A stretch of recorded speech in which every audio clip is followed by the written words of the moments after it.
ลป่าตันอำเภอเมืองเชียงใหม่จังหวัดเชียงใหม่20 นาฬิกาฟังพระธรรมเทศนา1 กันดำเนินงานโดยคณะสงฆ์จังหวัดเชียงใหม่องค์กรเครือข่ายชาวพุทธจังหวัดเชียงใหม่งานนี้ดำเนินงานโดยคณะกรรมการบริหารงานกลุ่มหนุ่มสาวจังหวัดเชียงใหม่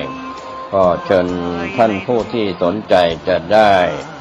เดินทางไปร่วมฟังเทศน์บำเพ็ญกุศลกับรายการรถด่วนขบวนพิเศษทั้ง3 ขบวนตั้งแต่ขบวนที่1จนถึง13ได้บุญได้กุศลจากการฟังธรรมบำเพ็ญบุญบารมีในช่วงเทศกาลเข้าพรรษาและออกพรรษาได้บุญโดยทั่วหน้ากันสวัสดีครับ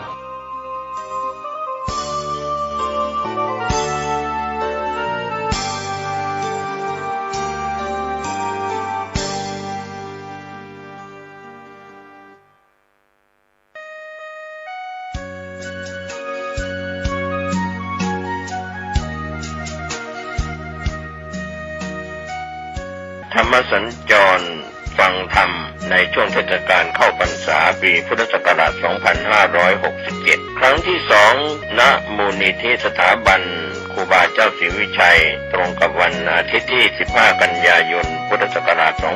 2567 เวลา 13 นาฬิกากันก็เป็นมติคณะสงฆ์ตำบลสุเทพเทศบาลตำบลสุเทพอำเภอเมืองเชียงใหม่จังหวัดเชียงใหม่ธรรมสัญจรในช่วงเทศกาลเข้าพรรษา3 ครั้งฟังเทศน์ฟังธรรมตามวันเวลาสถานที่ดังกล่าวได้บุญได้กุศลโดยทั่วหน้ากันพี่น้องทั่วท้องทุกถิ่นที่มาได้สักการะบูชาพระทักษิณาศาสดาของเราทรงใจถึงกันหมุนวันท่านกำลังติดตามรับฟังสถานีวิทยุกระจายเสียงพระพุทธศาสนาแห่งชาติและสังคมคลื่นเพื่อการศึกษาพระพุทธศาสนาและวัฒนธรรมระบบ FM 104.5 เมกะเฮิรตซ์รายการต่อไปเป็นรายการคดีโลกคดีธรรม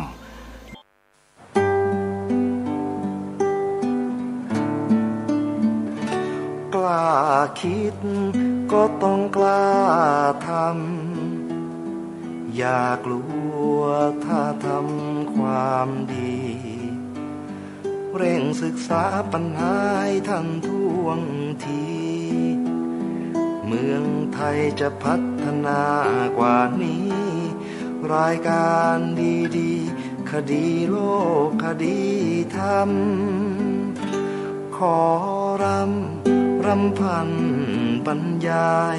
ความคิดเครื่องไม้แห่งสีทั้ง3งามถนัดขาวคือบริสุทธิ์สีสวัสดิ์หมายพระไตรรัตน์และธรรมะคุมจิตไทยแดงคือโลหิตเราใสซึ่งยอมสละได้เพื่อรักษาชาติศาสนาน้ำเงินคือสีโสภาอันจอมประชาถ้าโปรดเป็นของส่วนองค์จัดริ้วเข้าเป็นไตรรงค์จึงเป็นสีธงที่รักแห่งเราชาวไทยทหารอวตารนำไปยงยุทธวิชัยวิชิตก็ชูเกียรติสยาม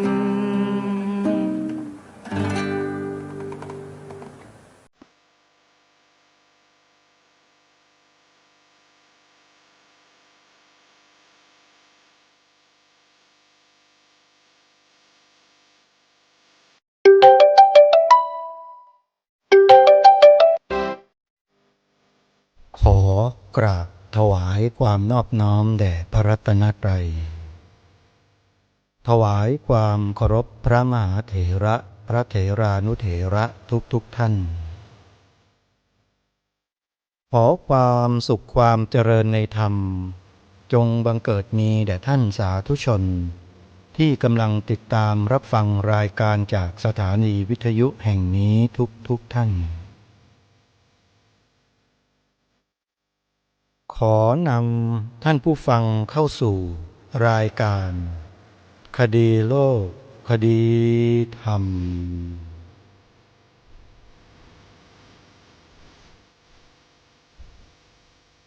พบกันวันนี้วันขึ้น3 ค่ำเดือน 10วันนี้ตรงกับวันพฤหัสบดีที่5 กันยายนพระพุทธศักราช2567รายการคดีโลกคดีธรรมมีให้ท่านผู้ฟังติดตามรับฟังเป็นประจำทุกวันทางสถานีวิทยุพระพุทธศาสนาแห่งชาติคลื่นต่างๆไม่ว่าจะเป็นสถานีวิทยุพระพุทธศาสนาวัดหนองกายอำเภอแม่แตงจังหวัดเชียงใหม่ FM 99.75 เมกะเฮิรตซ์สถานีวิทยุพระพุทธศาสนาแห่งชาติจังหวัดเชียงใหม่วัดฝายหินตำบลสุเทพอำเภอเมืองจังหวัดเชียงใหม่ FM 104.50 เมกะเฮิรตซ์สถานีวิทยุพระพุทธศาสนาแห่งชาติประจำจังหวัดเลยวัดป่าจริยธรรม FM ตำบลนาดอกค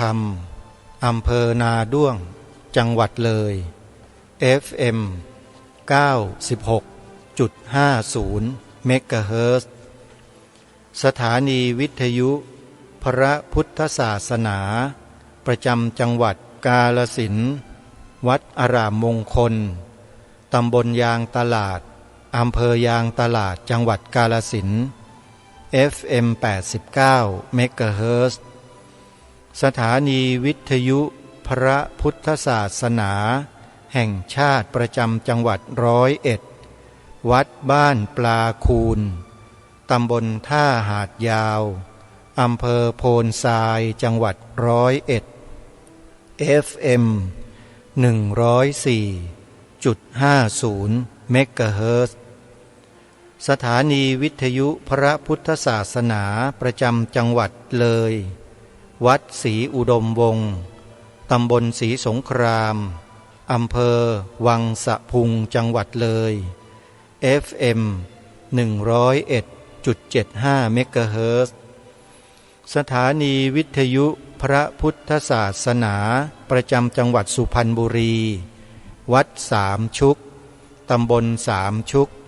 อำเภอสามชุกจังหวัดสุพรรณบุรี FM 100.25 เมกะเฮิรตซ์สถานีวิทยุทั้งหลายเหล่านี้ท่านสาธุชนสามารถติดตามรับฟังผ่านโทรศัพท์มือถือได้โดยการดาวน์โหลดแอปพลิเคชันที่ชื่อว่าวิทยุพุทธศาสนาทั่วไทย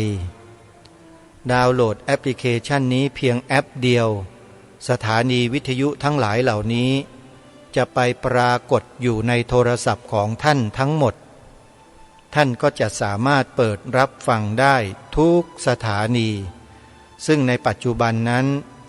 มีสถานีวิทยุรวมกันอยู่ในแอปพลิเคชันนี้มากถึง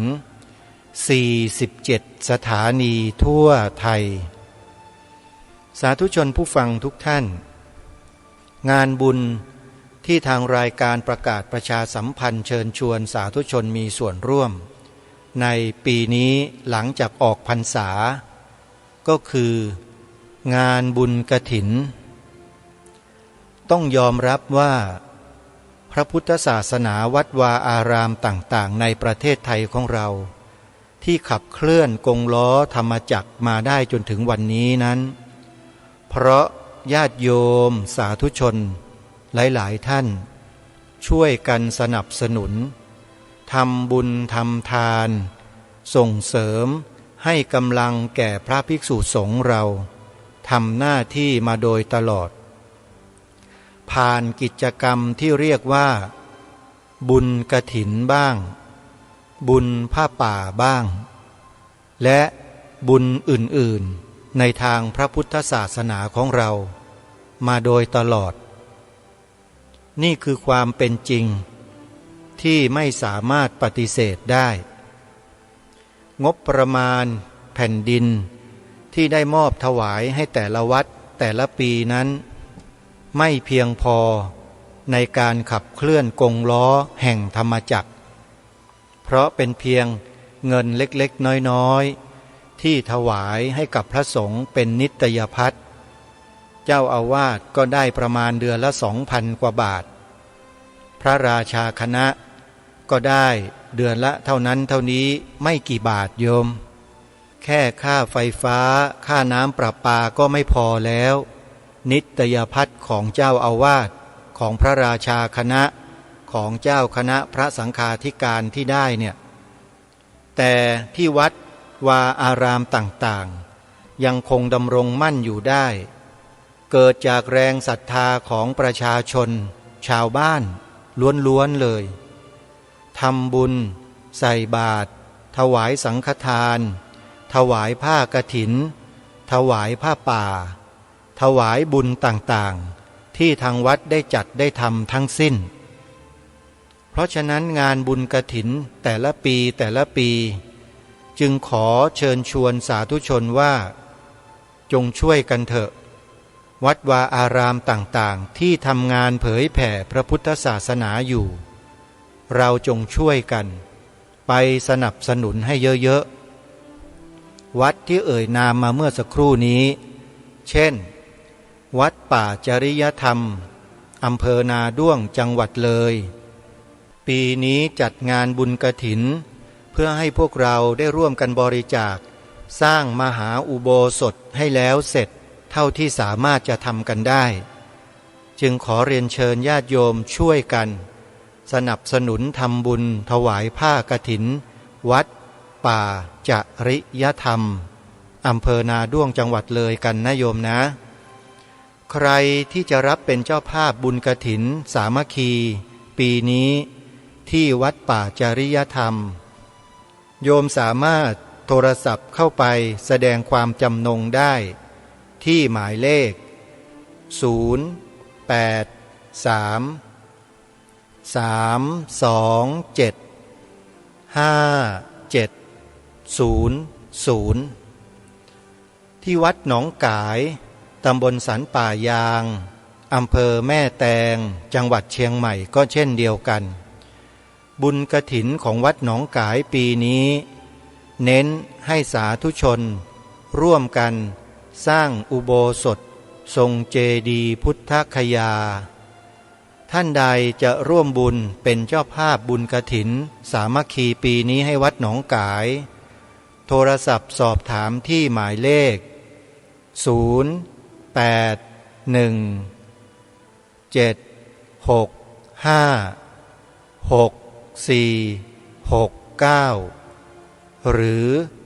0837893642ของวัดศรีอุดมวงศ์ตำบลศรีสงครามอำเภอวังสะพุงจังหวัดเลยกฐินปีนี้ก็เช่นเดียวกันให้โยมมีส่วนร่วมในการจัดทำบุญใหญ่ฉลองอุโบสถในปีหน้าท่านใดจะร่วมบุญเป็นเจ้าภาพบุญกฐินวัดศรีอุดมวงศ์สอบถามที่หมายเลขโทรศัพท์0898404968วัดบ้านปลาคูนตำบลท่าหาดยาวอำเภอโพนทรายจังหวัด101ท่านสาธุชนร่วมบุญกฐินกับวัดบ้านปลาคูนปีนี้จะได้ช่วยกันส่งเสริมงานเผยแผ่พระพุทธศาสนาในจังหวัด101ให้กับวัดบ้านปลาคูนได้ทำหน้าที่อย่างต่อเนื่องขอเชิญสาธุชนโทรศัพท์เข้าไปแสดงความจำนงได้ที่หมายเลข ว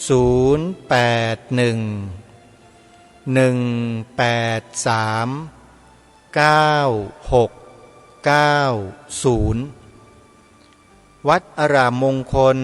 อำเภอยางตลาดจังหวัดกาฬสินธุ์จัดบุญกฐินบุญผ้าป่าเพื่อการศึกษาพระเนนปีนี้ท่านใดจะร่วมเป็นเจ้าภาพบุญกฐินวัดอารามมงคลโทรศัพท์ไปแสดงความจำนงที่หมายเลข084 034 4606หรือ094 281 3500วัดสามชุกอำเภอสามชุกจังหวัดสุพรรณบุรีก็เช่นเดียวกันทางวัดกำลังจัดซื้อที่ดินเพื่อทำเป็นสถานปฏิบัติธรรมขยายพื้นที่ออกไปด้านหน้าวัดเป็นประโยชน์มากท่านสาธุชนใครจะร่วมเป็นเจ้าภาพบุญกฐินวัดสามชุกปีนี้โทรศัพท์สอบถามที่หมายเลข089 000 8462วัดฝายหินตำบลสุเทพอำเภอเมืองจังหวัดเชียงใหม่ก็เช่นกันวัดนี้เป็นวัดที่เผยแผ่พระพุทธศาสนาและช่วยสนับสนุนกิจกรรมงานต่างๆของวัดต่างๆในเชียงใหม่โดยที่ไม่เลือกว่าจะเป็นวัดธรรมยุทธหรือวัดมหานิกายมีจิตใจกว้างขวางมากท่านเจ้าอาวาสญาติโยมปีนี้ไปร่วมกันเป็นเจ้าภาพบุญกฐินสามัคคีให้กับวัดฝายหินกันเด้อโทรศัพท์เข้าไปแสดงความจำนงได้เลยที่หมายเลข0879152924อนุโมทนาบุญทุกท่านส่วนสวนป่าสามัคคีธรรมที่อาตมาภาพเป็นผู้ดำเนินการปลูกป่าไว้ตั้งแต่ปีพระพุทธศักราช 2562 เป็นต้นมาครบ5 ปีเต็มแล้วจะจัดกิจกรรมครั้งแรกในเดือนธันวาคมปีนี้ใช้ชื่องานว่าเปิดป่าฟังธรรมจะนิมนต์ครูบาอาจารย์ธรรมกถึก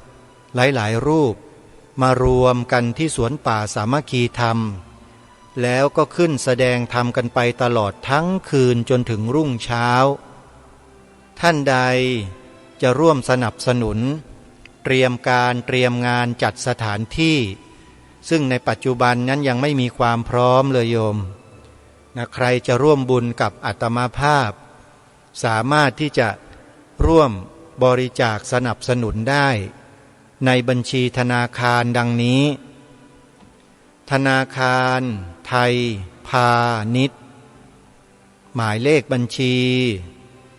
114-214-9897โทรศัพท์สอบถาม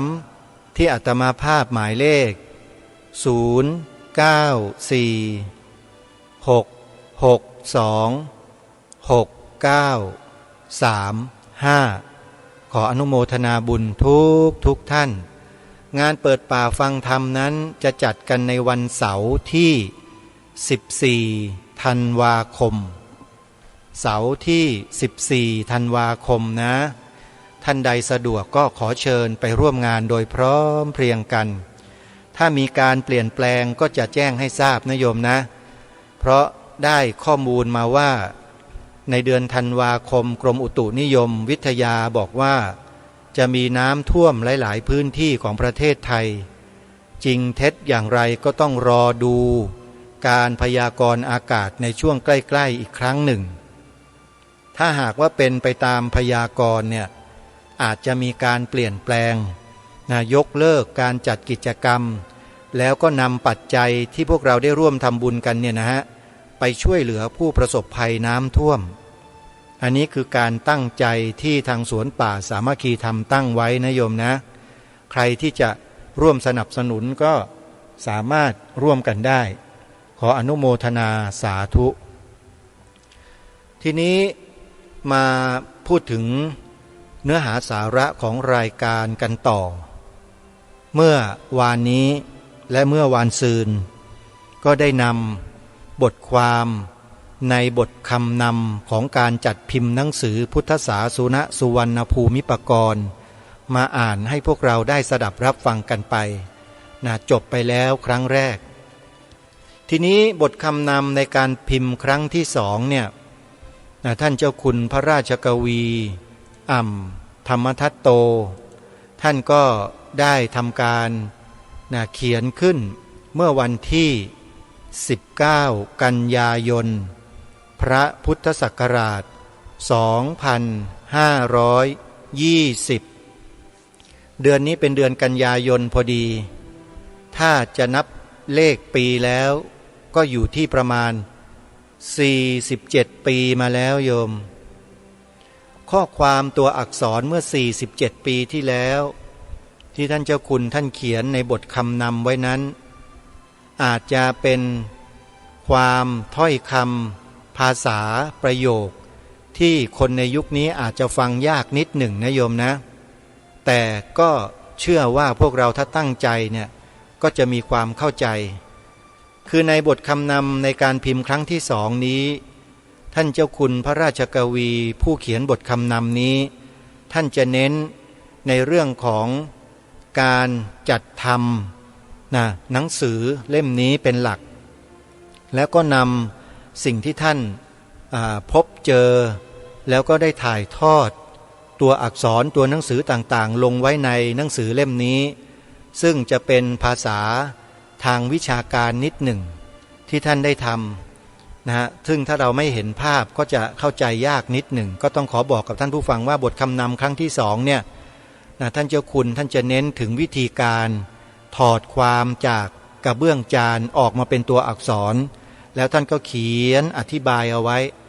ซึ่งเราก็ถ้าตั้งใจฟังก็จะพอทราบอยู่นะเดี๋ยวลองมาฟังกันดูนะว่า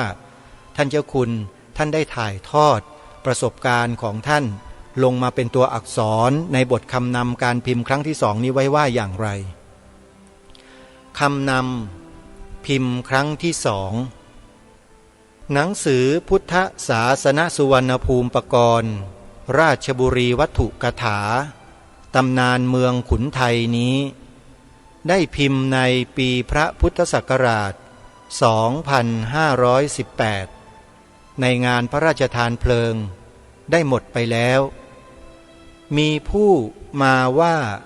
จะเอาไปเป็นเรื่องเมืองไทยกับของไทยและพระพุทธศาสนาในไทยมีหลายท่านได้นำทุนมาด้วยเพื่อจัดพิมพ์ใหม่ทั้งเมื่อพิมพ์ครั้งนั้นเพราะเวลาเร่งด่วนมีผิดพลาดไปหลายแห่งได้เห็นว่าเป็นโอกาสดีที่จะแก้ไขให้ถูกต้องด้วยดีเท่าที่จะรู้และทำได้ความวรรคแรกนี้ก็หมายความว่าท่านเจ้าคุณพูดถึงเรื่องของการจัดพิมพ์หนังสือเมื่อปี2518พิมพ์ขึ้นในงานพระราชทานเพลิงหมดไปแล้วมีผู้ที่ต้องการจะพิมพ์ต่อเพราะว่าเห็นว่าเป็นเรื่องเมืองไทยและเป็นเรื่องของประเทศไทยของเราตลอดจนถึงพระพุทธศาสนาในเมืองไทยด้วยท่านเจ้าคุณก็ถือโอกาสบอกกับผู้ที่จะจัดพิมพ์ว่าก็ดีนะเดี๋ยวจะได้แก้ไขข้อความหรือตัวอักษรที่อาจจะมีผิดพลาดไปบ้างให้ถูกต้องมากยิ่งขึ้นนั่นก็หมายความว่าในการจัดพิมพ์ครั้งต่อมาครั้งหลังเนี่ยจะมีการแก้ไขปรับปรุงจนกระทั่งถูกที่สุดนะท่านผู้ฟังและหนังสือนี้เท่าที่มีอยู่บทคำนำเนี่ยเป็นบทคำนำในการพิมพ์ถึง5 ครั้งนะโยมนะอันนี้เป็นครั้งที่2นี่คือความวรรคแรกที่ท่านเจ้าคุณท่านได้เขียนไว้ในบทคำนำทีนี้มาดูวรรคต่อไปท่านเขียนว่าความจริงหนังสือเล่มนี้ก็สืบเนื่องจากกระเบื้องจานซึ่งได้มา ไม่นับที่จารึกณพระพุทธรูปเครื่องดินเผาแผ่นกระเบื้องหนาบางเฉพาะแล้วประมาณ 1,200 แผ่นเก็บไม่ได้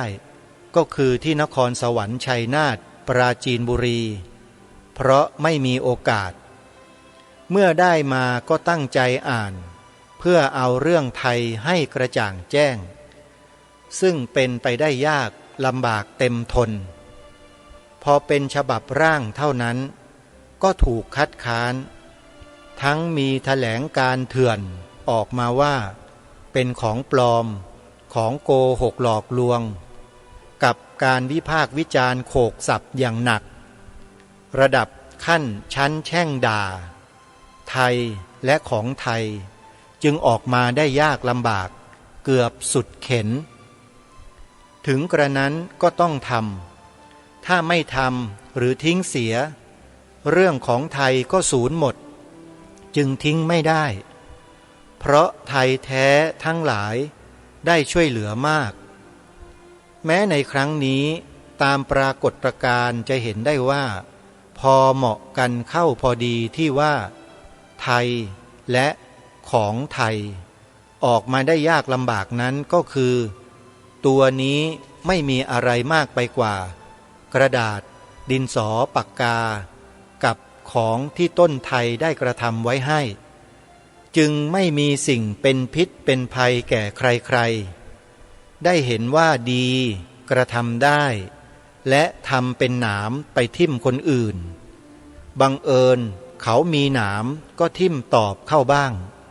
ดูจะถูกมาหลายครั้งแล้วก็มาวากขึ้นอีกในที่ที่ไม่มีหนามจะตอบแต่ก็เหนียวอยู่ยงคงกระพันพอตัวจึงไม่เป็นไรเมื่อทำแบบนักแสดงก็ต้องแสดงให้เป็นนักแสดงจึงมีสถานะเท่าเทียมกันจึงขอแสดงว่าทำเป็นลิ้นสองแฉกต่อสถานะที่เปิดเผยแล้วได้ทำลายจารึกหินที่ถ้ำฤาษีเขางูอันมีผู้เขียนขึ้นทำแบบพิมพ์ไว้แต่ปีพระพุทธศักราช 2472 ต่างก็รับรองกันว่าอ่านไม่ออกแปลไม่ได้อยู่ถึง48 ปีคนชาวนาได้รู้ชัดว่าเป็นของพวกตัวเองก็อ่านได้ยังแปลออกอีกด้วยปีพระพุทธศักราช 2515 ได้ผู้ช่วยจึงวานเขาไปเอาดินสอพองร่างตามเส้นบ้างจุดหนักเบาบ้างเป็นลายเส้นขึ้นแล้วจึงให้เอาสีอย่างเลวลงเมื่อไม่ต้องการก็ลบออกได้ง่ายสีแห้งแล้วจึงถ่ายลายนั้นเอามาทำแบบพิมพ์เป็นลายสือไทยออกมาก็เห็นอ่านออกกันทั้งหมดแล้วอย่าได้สะบัดช่อโกหกกันอีกเลยที่อ่านงูคิระพุทธภัสสา44ได้นั้นยืนยันอยู่แล้วณเสา10 กันยา 20อาจารย์ครูนักเรียนรสนได้ให้ร่วมไปเพื่อบรรยายลายจารึกและลายสลักพระครั้นได้ดูลายจารึกก็ปรากฏว่ามีผู้เอารักดำใหม่ลงลบลายจารึกเกือบหมดเฉพาะที่ฝรั่งเขียนลอกเอาไปนั้นได้เอาแป้งผงลงไว้เมื่อลบแป้งผงออกก็เกือบมองไม่เห็นลายเส้นคงจะเป็นพวกนั้นจงเจตนาเพื่อลบลายหลักฐานได้กระทำแล้วนี่แหละฝีมือพวกจงใจทำลายของไทยอย่างที่ได้สะบัดช่อมานั่นแหละที่ว่าตัวโยเยก็สลักเซาะเจาะจารึกเขียนหินปูนแข็งขนาดนั้นจะให้เรียบเหมือนกระดาษย่อมไม่ได้ที่เป็นตัวเส้นตรงซึ่งได้กระทำแบบพิมพ์มานั้นทำไมไม่รู้และที่เอามาทำแบบลงในหนังสือนั้นก็อาจทำเอาในกลางคืนหรือรุ่งเช้าวันนั้นจะไม่ยิ่งใหม่กว่าหรือ ถึงตัวจะไม่รู้ คนอื่นเขาก็รู้ และคนนี้เป็นคนบอกทั่วไปและก็นั่นได้นำเอาลายจารึกว่างูคิระ เขางูที่ฝรั่งและพวกเขาอ่านไม่ออกนั้นมาลงพิมพ์เปิดเผยให้รู้กันทั่วไปนั้นซึ่งยืนยันอยู่แล้วและที่ได้กรุณานำออกมาเปิดเผยขึ้นยืนยันในคราวนี้เป็นการช่วยประกาศให้โจ่งแจ้งให้รู้ตลอดทั่วทั้งไทย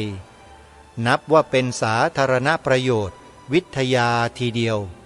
จึงขอขอบใจนี่คือวรรคที่สองนะฮะในข้อเขียนนั้น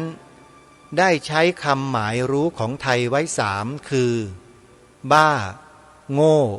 บัดซบควรจะเป็นสี่ทั้งปัญญาชนในหนังสือถ้ำฤาษีเขางูซึ่งพิมพ์แจกในงานพระราชทานเพลิงซึ่งไม่สำคัญและไม่มีราคาซื้อขายได้พยายามซ่อนโดยพิมพ์ไว้ห่างๆกันบางคำเอาไว้ต่างเล่มกันกระนั้นก็ยังอ่านพบจนได้และรู้เรื่องถ้ำฤาษีเขางูดีแล้วฉะนี้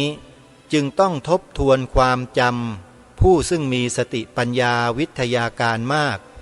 ได้ตั้งศัพท์ใช้เพื่อแสดงฐานะไว้ว่าปัญญาชนปัญญาชนตามรากศัพท์เดิมหมายเอาผู้เจริญวิปัสสนาปัญญาที่ตั้งใช้นี้ไม่ได้จำกัดความหมายไว้จึงพรรณนาคุณภาพตามความจริงซึ่งผู้ตั้งใช้ได้กระทำไว้ตีพิมพ์ในหนังสือปกหลังในว่าปัญญาชนดลวิตฐานแผ่ซ่านทั่วไทยก็มั่ววิตฐานประชันแข่งในสภา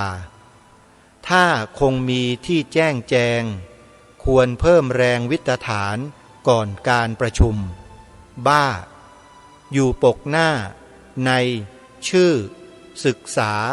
ค่านิสิตบัณฑิตทั่วดูทำตัวสกปรกรกแห่งหนดีบพอเป็นท่าเอาบ้าปนสับประดลวิตฐานการกะลีโง่อยู่ปกหลังนอกไทยทำไมใจหึง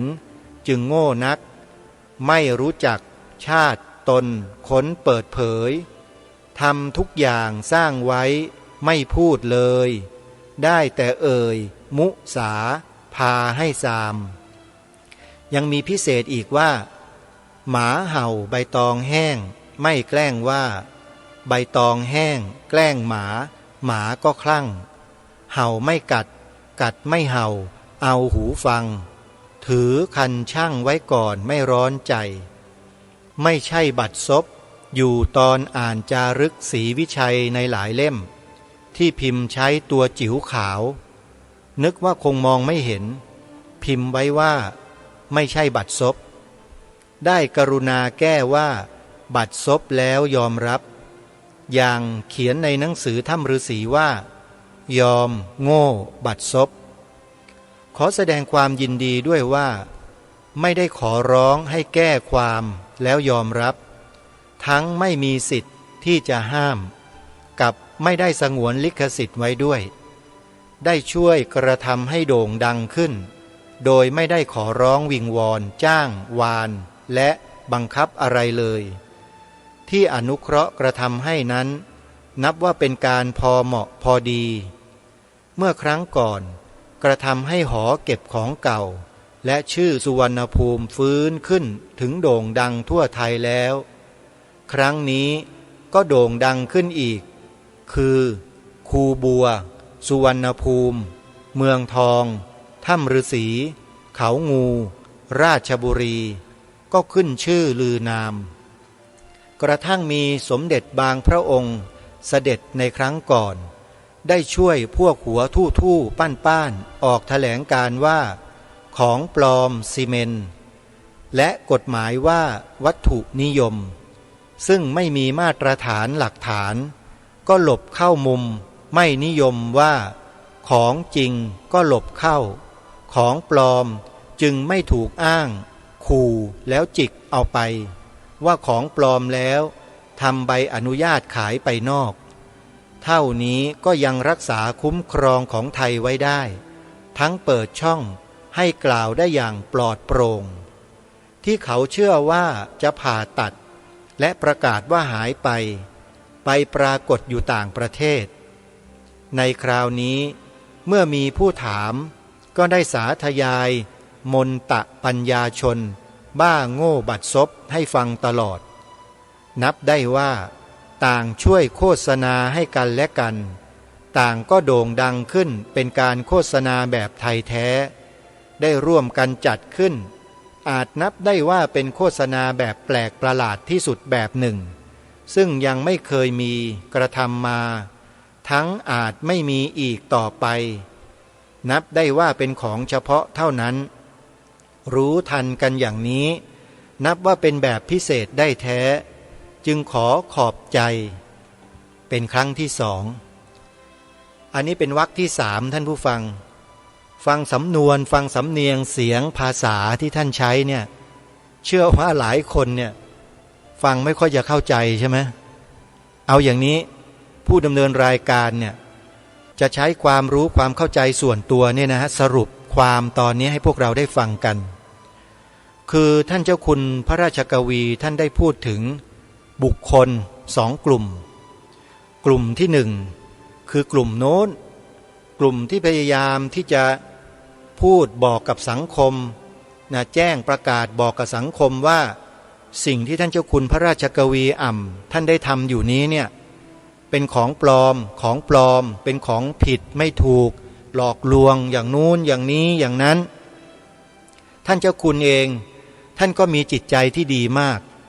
ไม่ตอบโต้ไม่อะไรทั้งสิ้นแต่ท่านก็เขียนลงมาในบทคำนำครั้งที่สองเนี้ยบอกว่าการที่เขาทำอย่างนั้นเนี่ยถือว่าเป็นการช่วยโฆษณาให้สุวรรณภูมิก็ดีฤาษีเขางูก็ดีเมืองทองราชบุรีคูบัวต่างๆเนี่ยโด่งดังขึ้นมามากมายเลยคือจากที่คนไม่รู้จักเนี่ยไอ้พวกคนที่ชอบว่าเป็นของปลอมเนี่ยไปประกาศออกสื่อของทางรัฐบ้างของอะไรต่างๆเนี่ยทำให้สิ่งที่ท่านเจ้าคุณเนี่ยกระทำอยู่เนี่ยมันโด่งดังโดยที่ไม่ต้องไปจ้างวานหรือไปบีบบังคับให้ใครมาประกาศประชาสัมพันธ์ให้ดูจิตใจท่านสิท่านผู้ฟังเห็นไหมฮะนี่แหละเขาเรียกว่าผู้มีปัญญาไม่ด่าไม่ว่าไม่ตอบโต้ไม่อะไรทั้งนั้นคิดว่าวิกฤตนั่นแหละคือโอกาสจึงทำให้ท่านนั้นมีกำลังใจในการทำงานชิ้นนี้ให้สำเร็จนี่คือบุคคลที่บำเพ็ญบารมีหรือเปล่าญาติโยมใช่ไหมฮะอย่าลืมนะพระโพธิสัตว์ทั้งหลายทั้งปวงเนี่ยจะบำเพ็ญบารมีให้สำเร็จพระสัมมาสัมโพธิญาณได้เนี่ยจะต้องเผชิญกับอุปสรรคและปัญหาที่เจ็บแสบปวดร้อนที่สุดยิ่งกว่ามนุษย์ใดๆในโลกที่สามารถจะทำได้นะท่านเพราะฉะนั้นจึงเป็นเรื่องปกติธรรมดาของผู้บำเพ็ญบารมีก็จะมีพวกมารทั้งหลายทั้งปวงเนี่ยมาคอยทดสอบท่านอยู่ตลอดเวลาท่านเจ้าคุณพระราชกวีธรรมทัตโตก็เช่นเดียวกันท่านได้ประกาศอธิษฐานในใจขอสำเร็จเป็นพระพุทธเจ้าพระองค์หนึ่งไปแล้วนี่ฮะเรียกว่าเป็นอนิยตโพธิสัตว์เมื่อท่านกระทำการใดแล้วก็แล้วแต่เถอะท่านจะไม่หวั่นไหวกับสิ่งที่เป็นอุปสรรคและปัญหาท่านเลยอย่างที่เราเห็นในบทคำนำที่ผ่านมาจะเห็นชัดเจนเลยว่าท่านไม่ได้หวั่นไหวอะไรเลยฮะและมันยังเป็นกำลังให้ท่านเนี่ยได้มีกำลังต่อสู้และทำหน้าที่ได้อย่างต่อเนื่องอีกด้วยนี่ก็เป็นความในวรรคที่สามของบทคำนำครั้งที่สองของท่านนะฮะมาดูวรรคต่อไปนะท่านบอกไว้อย่างนี้ว่าและอีกทบทวนหนึ่งขอกล่าวแก่ไทยแท้ทั่วไปคือเรื่องเมื่อ10 ปีมาแล้วมีคนเอามาให้อ่านได้อ่านบ้างและอีกทบทวนหนึ่งขอกล่าวแก่ไทยแท้ทั่วไปคือเรื่องเมื่อ10 ปีมาแล้วมีคนเอามาให้อ่านได้อ่านบ้าง จะค้นอ่านอีกก็ไม่ได้เพราะเขาทิ้งเป็นเศษกระดาษไปแล้วพอนึกได้ตอนหนึ่งว่าอ่านด้วยวิตกยานจึงเอาสีลงจำลองทำแบบให้เห็นชัดก็อ่านได้ตลอดกันทั้งได้มีโอกาสยืนยันเพื่อพ้นจากข้อว่าของปลอมโกหกหลอกลวงเท่าที่ทำอย่างนี้เพราะได้เห็นที่ฝรั่งทำมาก่อนแล้วเช่นตัวอียิปต์ตัวซูเมอร์ก็เห็นเอาสีลงตามลายเส้นเขียนขึ้นทั้งนั้นของไทยก็เหมือนกันในประชุมจารึกภาค1 2 3 4 5มีหลายหลักที่เอาสีลงแล้วถ่ายตัวทำแบบพิมพ์ก็ทำกันได้ทำบ้างเห็นแล้วก็อ่านกันได้ตลอดในครั้งนี้อีกชื่อหนึ่งคือสุวรรณทวีปเท่าที่ได้กระทำมาใช้ชื่อว่าสุวรรณภูมิอันคำไทยมีว่าเมืองทองแหลมทองแหลมไทยแม้ในหนังสือเล่มนี้และทุกเล่มก็ใช้ชื่อว่าสุวรรณภูมิตามที่ครัวเจ้าและพ่อขุนต้นได้เขียนไว้ในการก่อนถึงจะไม่มีใครเชื่ออยู่คนเดียวก็พอใช้ได้แล้วจึงขอแจ้งให้พวกเราไทยแท้ทั่วกันทราบในที่นี้ว่าในตำนานพระพุทธจันทนพิมพ์กล่าวว่ามีตั้งแต่ยังทรงพระชนอยู่พระพุทธรูปพระองค์นี้มาสถิตอยู่ในสุวรรณภูมิได้1,000 ปีจารึกหลักหนึ่งพ่อขุนรามทรงจารึกว่าสุพรรณภูมิชินการมาลีปกรณ์พ.ศ. 2065กล่าวว่าสุวรรณภูมิสังคีติยวงศ์พ.ศ. 2332ชินการมาลีปกรณ์พ.ศ. 2065กล่าวว่าสุวรรณภูมิสังคีติยวงศ์พ.ศ. 2332สมเด็จพระพันรัตน์นิพนธ์ว่าสุวรรณภูมิพระวชิรยานมหาเถระหรือพระจอมเกล้าเจ้าอยู่หัวทรงลิขิตพระสมณสารหรือสมณสนเทศนะพ.ศ. 2385ทรงระบุว่าสุวรรณภูมิรัฐสมเด็จพระมหาสมณเจ้าทรงรจนาสังคยนาพ.ศ. 2450 ถึง 60ก็ทรงระบุว่าสุวรรณภูมิ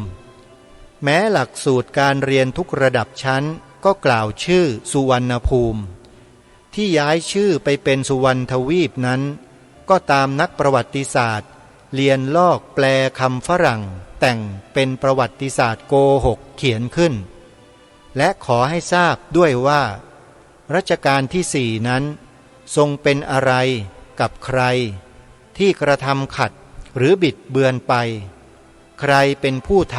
ำจะสะบัดช่อโกหกว่าไม่รู้หรือยอมรู้ก็ตามที่อ้างชื่อผิดคำเก่าก่อนก็ครัวเจ้าและขุนต้นระบุไว้ให้เป็นประจักษ์นั้นจึงขอขอบใจเป็นครั้งที่3นี่คืออีกวรรคหนึ่งในบทคำนำครั้งที่2ที่ท่านเจ้าคุณท่านได้เขียนขึ้นในหนังสือพุทธศาสนสุวรรณภูมิปกรณ์ซึ่งวันนี้เหลือบดูเวลาแล้วก็ใกล้จะหมดท่านผู้ฟังก็ตัดมาที่การสรุปตรงนี้นิดหนึ่งเดี๋ยววันพรุ่งนี้เรามาฟังกันต่อนะฮะในช่วงต่อไปที่ท่านเจ้าคุณเขียนไว้ก็จะเป็นเรื่องราวที่เกี่ยวกับบันทึกจารึก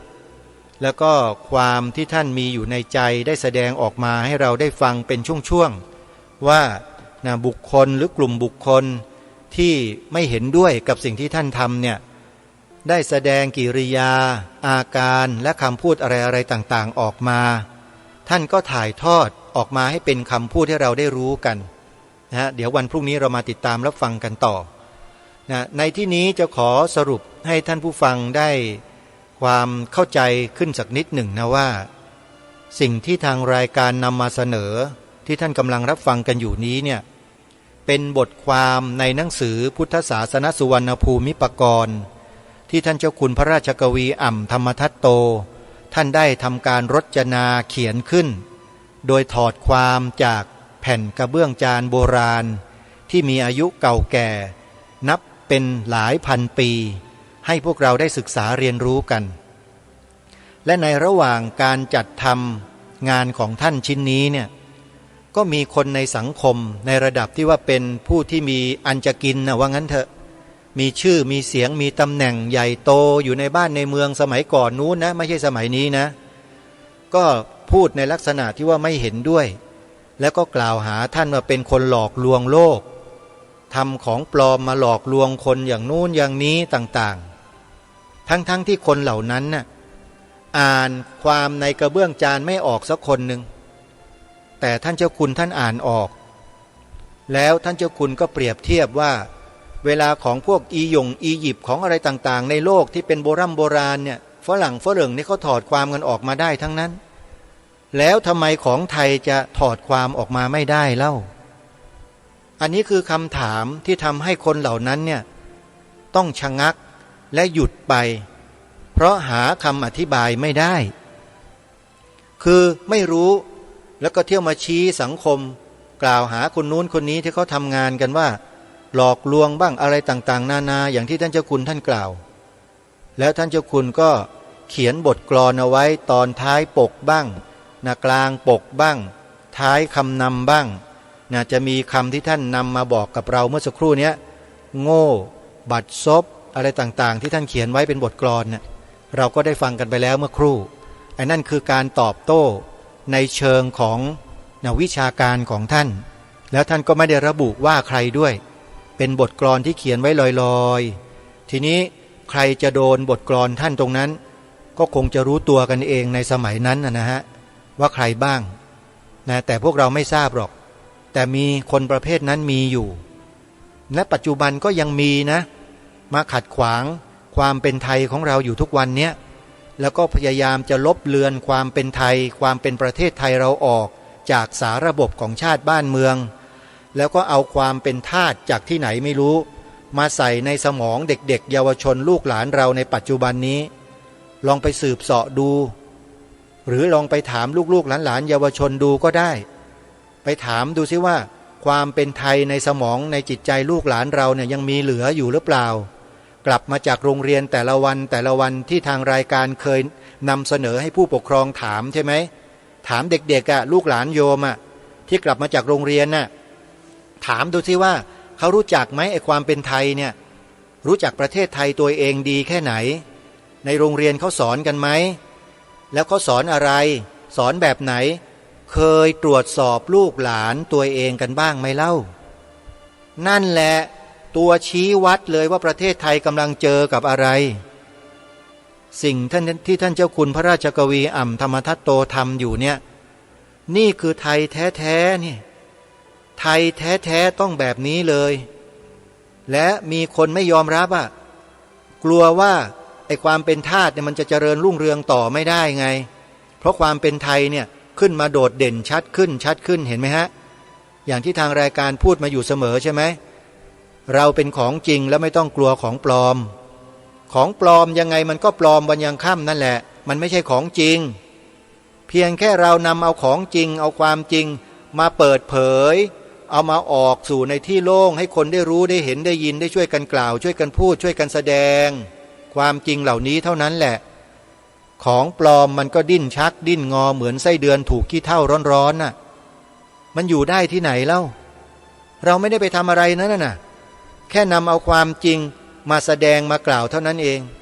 แค่นั้นเขาก็ดิ้นชักดิ้นงอแล้วเพราะอะไรท่านเจ้าคุณพูดอยู่คำหนึ่งมันมีหนามอยู่มันทิ่มแทงตัวเองฮะมันสร้างหนามของมันขึ้นมาเองเราไม่มีหรอกหนามเนี่ย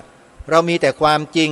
มีแต่สิ่งที่เป็นจริงของแท้ๆแต่ไอ้พวกหนามพวกนั้นที่มันพยายามทำขึ้นมาเมื่อทิ่มแทงพวกเรากล่าวหาว่าพวกโกหกพวกหลอกลวงเนี่ยพอเรานำเอาความจริงขึ้นมาเปิดเผยมาพูดมาแสดง หนามตัวนั้นมันจะกลับไปทิ่มตัวพวกเขาเอง เห็นหรือยังท่านมันจึงดิ้นชักดิ้นงอดิ้นรนอยู่กันไม่ได้เพราะหนามที่เขาสร้างขึ้นมามันกลับไปทิ่มแทงตัวเขาเองเพราะการที่เรามาช่วยกันทำความจริงให้ปรากฏเท่านั้นเองท่านผู้ฟังคิดว่าน่าจะเข้าใจกันดียิ่งขึ้นนะวันนี้เดี๋ยววันพรุ่งนี้ติดตามรับฟังบทคำนำในการพิมพ์หนังสือเล่มนี้ครั้งที่2ต่อเนื่องจากวันนี้กันต่อวันนี้เวลาของรายการหมดท่านผู้ฟังต้องขอสมมติยุติรายการไว้แต่เพียงเท่านี้พบกับรายการได้ใหม่ในวันต่อไปขอความสุขความสวัสดีในธรรมแห่งองค์สมเด็จพระบรมศาสดาสัมมาสัมพุทธเจ้า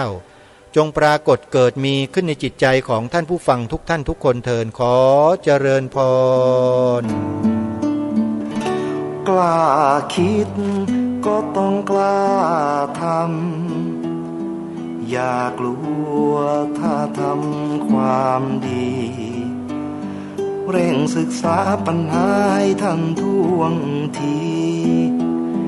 เมืองไทยจะพัฒนากว่านี้รายการดีๆคดีโลกคดีธรรมขอรำพันบรรยายความคิดเครื่องไม้แห่งสีทั้งสามงามถนัดขาวคือบริสุทธิ์สีสวัสดิ์หมายพระไตรรัตน์และธรรมะคุ้มจิตไทยแดงคือโลหิตเราใสซึ่งยอมสละได้เพื่อรักษาชาติศาสนาน้ำเงินคือสีโสภาอันจอมประชาถ้าโปรดเป็นของส่วนองค์จัดริ้วเข้าเป็นไตรรงค์จึงเป็นสีธงที่รักแห่งเราชาวไทยทหารอวตารนำไปยงยุทธวิชัยวิชิตก็ชูเกียรติสยาม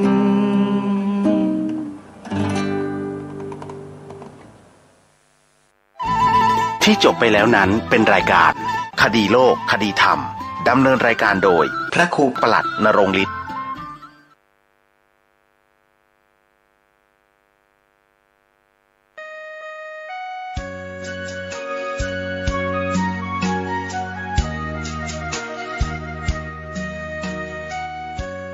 ข่าวสารเพื่อการประชาสัมพันธ์จัดธรรม